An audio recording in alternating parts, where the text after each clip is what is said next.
அனைவருக்கும் வணக்கம். தொடர்ச்சியாக நம்மளுடைய சேனலை பொறுத்த வரைக்கும் அரசியல் சார்ந்த கருத்துக்களை வழங்கிக்கிட்டு இருக்கோம். அந்த வகையில் தேர்தலுக்கு முந்தைய கருத்து கணிப்பு என்கிற அடிப்படையில் நம்மளுடைய கருத்துக்களையும் கணிப்புகளையும் வெளிப்படுத்தியிருந்தோம். அது பெரிய அளவுக்கு ஒர்க் அவுட் ஆகலை.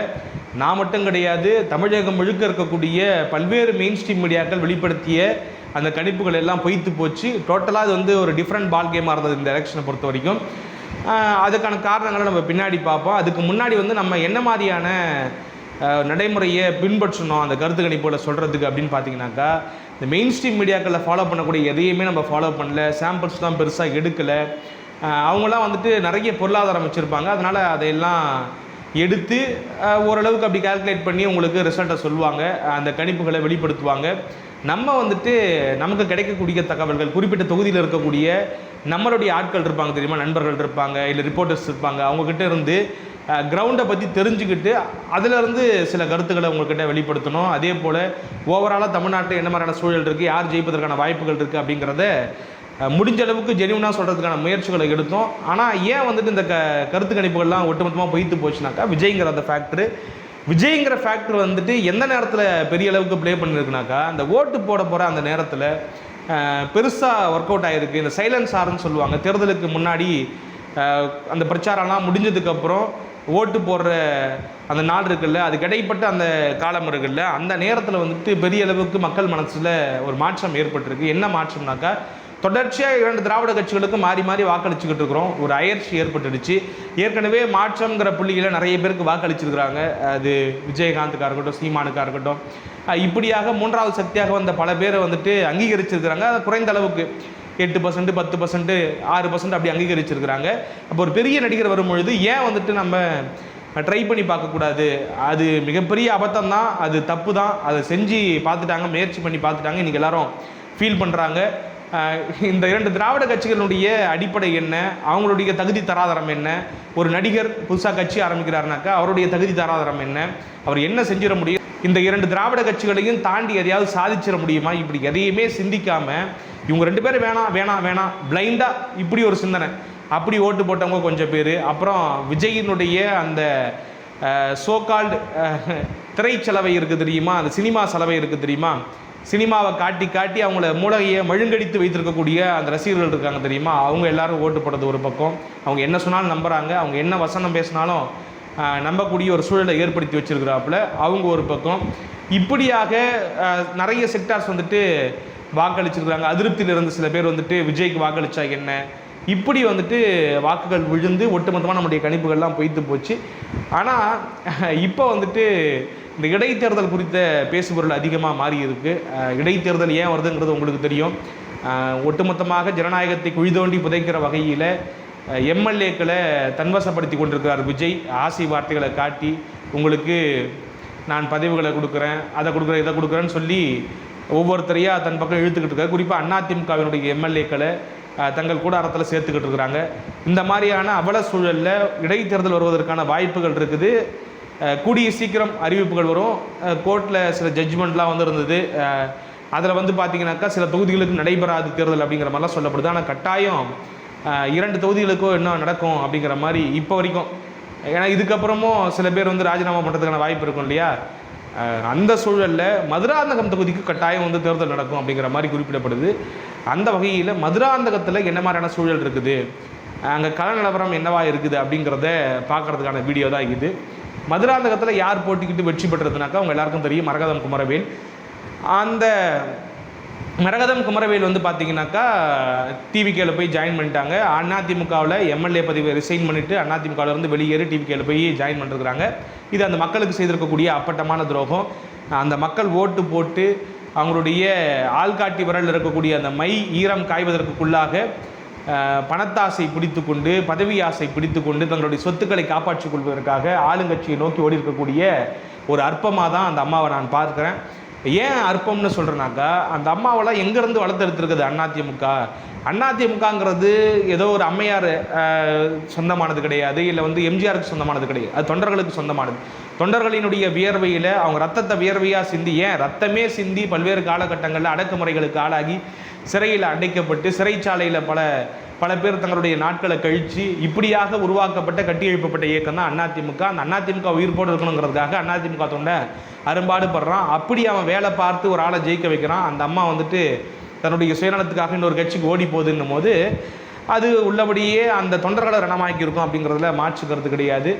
அந்த வகையில் இந்த அம்மாவை எப்படி இந்த கட்சி வளர்த்தெடுத்துருக்கிறது அப்படின்னாக்கா, சாதாரண பொறுப்பில் இருந்து அந்த ஊர், அதாவது மதுராந்தகத்தில் ஒரு அடையாளமே தெரியாத ஒரு ஆளாக இருந்த சூழலில் எம்பி சீட்டை தூக்கி கொடுத்து எம்பியாக நிற்க வச்சு ஜெயிக்க வச்சு எம்பி ஆக்கி பாராளுமன்றத்துக்கு அனுப்பி பாராளுமன்றத்திற்கு போவதற்கான தகுதியாக அந்த அம்மாவுக்கு இருக்கான்னு தெரியாது. ஒரே ஒரு தகுதி தான், அந்த கட்சியில் பயணிக்கிறாங்க, அந்த கட்சிக்கு விசுவாசமாக இருப்பாங்க அப்படின்னு நம்பி தான் அன்றைக்கி அந்த அம்மையார் வந்துட்டு அந்த பதவியை கொடுத்தாங்க. எம்பி பதவியை அலங்கரித்தாங்க, உட்கார வச்சு அலங்கரித்தாங்க. மற்றபடி இவங்க தகுதி படைத்தவங்க அங்கே போய் உரை வீச்சை கொடுத்து ஒட்டுமொத்தமாக தமிழகத்தினுடைய உரிமையை காப்பாற்றி கொண்டு வந்துடுவாங்க அப்படிங்கிறதுக்காக அனுப்பப்படல, அனுப்பிட்டாங்க. சரி, அடுத்ததாக எம்எல்ஏ சீட் கொடுக்குறாங்க, எம்எல்ஏவாக ஜெயிக்கிறாங்க. திரும்ப எடப்பாடியார் அவர்கள் திரும்ப ஒரு முறை எம்எல்ஏ சீட் கொடுக்குறாப்புல, அப்போவும் ஜெயிக்கிறாங்க. இப்படியாக ஒரு கட்சி யாருக்குமே தமிழ்நாட்டில் மிக சொற்பமான ஆட்களுக்கு கிடைத்திருக்கக்கூடிய வாய்ப்பு, பாராளுமன்றத்தையும் அலங்கரித்து சட்டமன்றத்தையும் அலங்கரித்து இப்படிப்பட்ட ஒரு இடத்துல உட்கார வச்சு பார்த்த ஒரு கட்சிக்கு சட்டுன்னு ஒரு துரோகத்தை பண்ணிட்டு போக முடியும்னா மரகதம் குமரவேல் மாதிரியான ஆட்களால் மட்டும்தான் முடியும். அதை பண்ணிட்டு போயிட்டாங்க. விசுவாசமாக இருப்பாங்கன்னு நினச்சாங்க.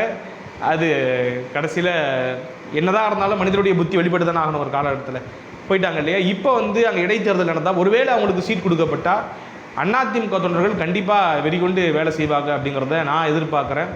நம்மளுமே கிரவுண்டில் கேட்ட வரைக்கும் என்னென்னாக்கா, களம் வந்துட்டு அதிமுகவுக்கு சாதகமாக இருப்பதற்கான வாய்ப்புகள் தான் இருக்குது. திமுக அந்த பேட்டரியில் பெருசாக உள்ள வருமானு தான் எனக்கு தெரில.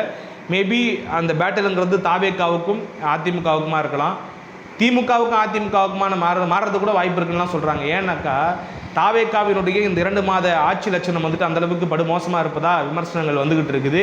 ஏண்டா விஜய்க்கு ஓட்டு போட்ட, நான் சொல்கிறேன் அந்த மாற்றம்னு ஓட்டு போட்டவங்க, பேரன் சொன்னால் பேத்தி சொன்னான்னு ஓட்டு போட்டவங்க, ஒரு வாட்டி தானே நம்ம ஒரு ஓட்டால் என்ன மாறிட போகுது அப்படின்னு ஓட்டு போட்டவங்க, இவங்க எல்லாரும் பேக் அடிச்சிட்டாங்கன்னு சொல்லப்படுது. அந்த வகையில் திரும்பவும் திமுக அதிமுக கான்டெஸ்ட் அது மாறதுக்கான வாய்ப்புகளும் இருப்பதாக சொல்லப்படுது. ஆக ஒரு விஷயம் தெளிவாக தெரியுது, டிவிகேவுக்கான வாய்ப்புங்கிறது திரும்பவும் அங்கே குறைவாக தான் இருக்குது. ஏற்கனவே தோற்ற தொகுதி, அவங்க டிவிகேவுடைய பிளான், அவங்களுடைய இப்போது அந்த கோல் என்னவாக இருக்குனாக்கா, எப்படியாவது அந்த இடைத்தேர்தல் நடக்கக்கூடிய எல்லா தொகுதிகளையும் வென்று தங்களுடைய ஆட்சிக்கு நிலைத்தன்மையை ஏற்படுத்திக்கணும் அப்படிங்கிறது தான். ஏன்னா கூட்டணி கட்சியினர் மீது நம்பிக்கை கிடையாது, அவங்களுக்கு சொந்த கட்சியினர் மீதே பெருசாக நம்பிக்கை கிடையாதுங்கிறது தான் என்னுடைய பார்வை. அதுக்கான வேலைகள்லாம் பார்த்துக்கிட்டு இருக்கிறாங்க. ஆக இதுதான் சூழல். ஒருவேளை வேறு யாருக்காவது சீட் கொடுக்கப்பட்டாலும் கூட தாவேக்காங்கிறது அந்த அளவுக்கு ஈஸியாக ஜெயிக்குமா? ஏன்னா ஒரு மோகத்தில், ஒரு சினிமா மோகத்தில், ஒரு மாற்றம்ங்கிற புள்ளியில் இந்த 2 திராவிட கட்சிகள் மீது இருந்த அயற்சியில் புதுசாக ஒரு ஆள்னு வாய்ப்பு கொடுக்கணும் அப்படிங்கிறதுக்காக ஓட்டை போட்டாங்க. இப்போ எல்லாரும் ஃபீல் பண்ணுறாங்க. அந்த வகையில் மதுராந்தகத்தில் கண்டிப்பாக தாவேக்காவுக்கு திரும்ப ஒரு ரிவர்ஸ் கியர் தான் நினைக்கிறேன். அப்புறம் பாட்டாளி மக்கள் கட்சி கடந்த தேர்தலில் சப்போர்ட்டாக இருந்தது, இப்போ தாவேக்காவுக்கு ரொம்ப ஒரு ஓரமாக சாயிறாங்களே, தாவேக்கா பக்கமாக திரும்புகிறாங்களே, பாட்டாளி மக்கள் கட்சியினுடைய பலத்தில் அவங்க வெல்வதற்கான வாய்ப்பு இருக்குமா அப்படிங்கிற ஒரு எண்ணம் தோணலாம் அவங்களுக்கு. பாட்டாளி மக்கள் கட்சி ஒரு சப்போர்ட்டாக இருந்தாங்க அப்படிங்கிறத மாற்றுக்கிறது கிடையாது. அவங்களுடைய வாக்குகளும் அதிமுக கண்டிப்பாக விழுந்திருக்கும். ஆனால் அதை தாண்டி அதிமுகவுக்கு தனிப்பட்ட முறையில் செல்வாக்குங்கிறது அந்த தொகுதியில் இருக்குது, ஒட்டுமொத்த வட மாவட்டங்களிலும் இருக்குது. இன்னும் சொல்லப்போனால் பாமகவினுடைய பேஸாக இருக்கக்கூடிய அந்த சமூக வாக்குகள் இருக்குல்ல, அந்த வாக்குகளே அதிகமாக அதிமுகவின் பக்கம் தான் இருக்குது அப்படிங்கிறதான் யதார்த்தமான உண்மை. இவங்க பாமக தொடர்ச்சியாக நாங்கள் தான் ஜெயிக்க வச்சோம் அதிமுக, அது ஒரு தேவையில்லாத பீத்தல். ஒரு கூட்டணின்னு வச்சா 2 பேரும் மியூச்சுவலாக மாறி மாறி ஜெயிச்சுக்கிறதுக்காக தான். அப்படி பார்த்தா அதிமுக இல்லாட்டி இவங்களுக்கு அந்த 4 எம்எல்ஏ சீட்டு கிடச்சிருக்குமாங்கிறது இருக்குல்ல. அவங்க இல்லாமல் கண்டிப்பாக அதிமுக ஸ்கோர் பண்ணிருப்பாங்க, சில தொகுதிகளை ஜெயிச்சிருப்பாங்க, ஏன் 30-40 தொகுதிகளோட ஜெயிச்சிருப்பாங்க. இவங்களுடைய வாக்குகள் இல்லாமல், அதாவது அதிமுகவுடைய வாக்குகள் இல்லாமல் பாமகவால் ஒரு தொகுதி கூட ஜெயிக்க முடியாதுங்கிறதான் யதார்த்தமான உண்மை. அதுக்காக 2 பேருமே மாறி மாறி டிரான்ஸ்ஃபர் பண்ணுறாங்கிறது தான் யதார்த்தமான உண்மை. ஆனால் அதிமுக அப்படி பேசுறது கிடையாது. பாமக மாதிரியான கட்சிகள் தங்களுடைய லாபத்திற்காக, அதாவது யாருக்கிட்டையும் எதையோ எதிர்பார்க்குறாங்க போல், விஜய்கிட்ட ஏதோ பெருசாக எதிர்பார்க்குறாங்கன்னு நினைக்கிறேன். அதுக்காக திரும்ப திரும்ப இந்த ஒரு வாதத்தை வச்சுக்கிட்டு இருக்கிறாங்க. இது தேவையில்லாததுன்னு நினைக்கிறேன் நான். அதை விட்டுட்டு கடந்து நீங்கள் தாராளமாக தாவேக்கா கூட கூட்டணி வச்சு திரும்பவும் அதிமுக தோக்கடிக்கிறதுக்கான வேலைகளை பார்க்கலாம்.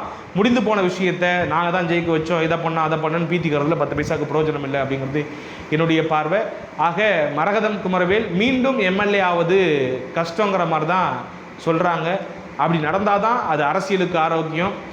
தமிழ்நாட்டு மக்கள் வந்துட்டு சரியான முடிவு எடுத்திருக்காங்கங்கிறது என்னுடைய பார்வையாக இருக்கும். மாறா திருப்பி மரகதம் குமரவேலே ஜெயிச்சுட்டாங்கனாக்கா தமிழ்நாடு அரசியல் தரம் வந்துட்டு தரம் தாழ்ந்து போயிடுச்சு அப்படிங்கிறது தான் என்னுடைய பார்வை. உங்களுடைய பார்வை என்னங்கிறத கமெண்ட் பாக்ஸ் சொல்லிட்டு போங்க. மீண்டும் நல்ல காணொலியில் சந்திக்கும் முறை விடைபெறுவது உங்கள் நண்பன் தமிழரசன்.